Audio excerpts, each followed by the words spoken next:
మరో breaking phone tapping కేసులో PCC chief Mahesh Kumar Goud సంచలన వ్యాఖ్యలు చేశారు. బీఆర్ఎస్ ప్రభుత్వంలో కాంగ్రెస్ నాయకుల ఫోన్ ట్యాపింగ్ జరిగిందని మహేష్ కుమార్ గౌడ్ ఆరోపించారు. ఫోన్ ట్యాపింగ్ హేయమైన చర్య అని ఆయన విమర్శించారు. మా మూమెంట్స్ అన్ని కూడా ట్రాక్ చేశారన్నారు.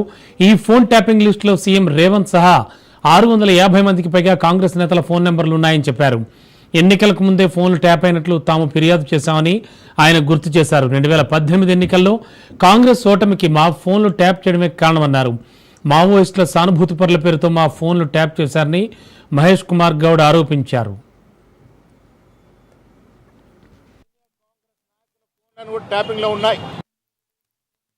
2021లో రేవంత్ రెడ్డి గారు పీసీ అధ్యక్షుడిగా నేను వర్కింగ్ ప్రెసిడెంట్ అయిన తర్వాత చాలా సందర్భాల్లో మా మూవ్మెంట్ ని వారు ట్రాక్ చేయడం, మా మూవ్మెంట్ అంతగా వారికి తెలుస్తుందంటే మా ఫోన్లు ట్యాపింగ్ లో ఉన్నాయని అనుమానం వచ్చి ఆనాడు చీఫ్ సెక్రటరీ కంప్లైంట్ చేయడం కూడా జరిగింది. ఇవాళ వాస్తవాలు బయటకు వచ్చాయి. బీఆర్ఎస్ ప్రభుత్వం ఆనాటి ముఖ్యమంత్రి కేసీఆర్ కేటీఆర్లు సిగ్గుతో తల వంచుకునే విధంగా జరిగినటువంటి కార్యక్రమం, ప్రజాస్వామ్యాన్ని రాజ్యాంగాన్ని అవహేళన చేసే కార్యక్రమం. ఏ రాజకీయ నాయకుడు రాజకీయ పార్టీ ఉండకూడదు, ఉండాలి శాస్త్రంగాని చెడు ఆలోచనతో ఇలాంటి కార్యక్రమానికి స్వీకారం చుట్టినట్టుగా అర్థమవుతా ఉంది. మేము ఇవాళ అర్థమవుతుంది 2018లో మేము ఓడిపోవడం కారణం కూడా మా నాయకుల ఫోన్లను ట్యాపింగ్ లో ఉండడం, ఎప్పటికప్పుడు వారు మూవ్మెంట్ ట్రాక్ చేయడం వల్లే ఓడిపోయామనిపిస్తా ఉంది. 2022 నుంచి సీనియర్ కాంగ్రెస్ నాయకుల ఫోన్లను కూడా ట్యాపింగ్ లో ఉన్నాయి. ఇవాళ సిట్ అధికారులు చూపించిన లిస్ట్ లో దాదాపు 650 మంది సీనియర్ కాంగ్రెస్ నాయకుల యొక్క ఫోన్లు ట్యాపింగ్ లో ఉన్నాయి. రేవంత్ రెడ్డి గారిది, నాది, ఆనాడు యాక్టివ్ గా ఉన్నటువంటి అలీ యాదవ్ గారిది,